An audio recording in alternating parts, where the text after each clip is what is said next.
Thank you, Mr. Chairman. I yield back. Much time expired. Mr. Gowdy, 5 minutes. Thank you, Mr. Chairman. Director, thank you for your service to our country. Let's go back to where we were a couple of minutes ago. You mentioned, or you testified that you had a conversation in August of 2016 with your Russian counterpart. You testified that you briefed at least 8 members of Congress throughout the pendency of your investigation when you learned of Russian efforts. And we'll get to that in a minute because my understanding from your unclassed report is Russia has historically attempted to interfere with our electoral process, and they did so without coordination, collusion, or conspiring with any of the candidates. So they have a history of doing it. We'll lay that aside for a minute. 2016 electoral process. When you learned of Russian efforts, did you have evidence of a connection between the Trump campaign and Russian state actors? As I said, Mr. Gowdy, I don't do evidence. And we were uncovering information and intelligence about interactions and contacts between U.S. persons and the Russians. And as we came upon that, we would share it with the Bureau. I appreciate that you don't do evidence, Director Brennan. Unfortunately, that's what I do. That's the word we use. You use the word assessment. You use the word tradecraft. I use the word evidence. And the good news for me is lots of my colleagues on the other side of the aisle use the word evidence too. One of my colleagues said there is more than circumstantial evidence of collusion between the Russians and the Trump campaign. Now, there are only 2 types of evidence. There's circumstantial and direct. So if it's more than circumstantial, by necessity, it has to be direct. Those aren't my words. Those are the words of one of my colleagues on the other side of this very committee. Another Democrat colleague on the other side of this committee also used the word evidence, that he has seen evidence of collusion between the Trump campaign and the Russians. And yet a third California Democrat said she had seen no evidence of collusion. So that's 3 different members of Congress from the same state using the same word, which is evidence. And that's the word that my fellow citizens understand, evidence. Assessment is your vernacular. Tradecraft is your vernacular. You and I both know what the word evidence means. And we're not getting into whether or not you corroborated, contradicted, examined, cross-examined. We're not getting into how you tested and probed the reliability of that evidence. It's a really simple question.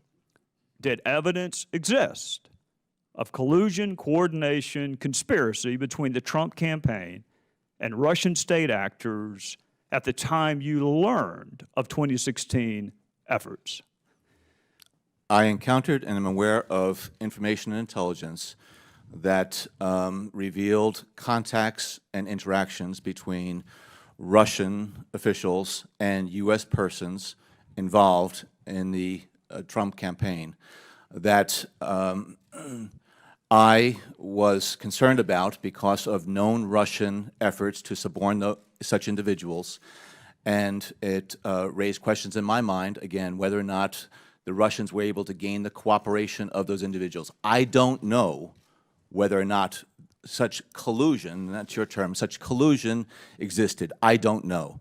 But I know that there was a sufficient basis of information and intelligence that required further investigation by the Bureau to determine whether or not U.S. persons were actively conspiring, colluding with Russian officials. Do you know the basis of that information that you share with the Bureau? I mean, what was the nature of the evidence? I think, Mr. Gowdy, this committee has now been provided information that relates to that issue in terms of information that the agency shared with the Bureau, and that is something that is appropriately classified.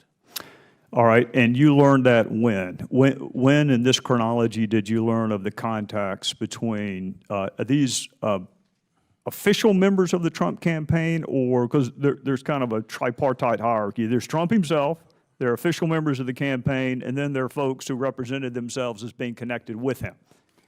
I'm not going to try to identify individuals nor try to parse it.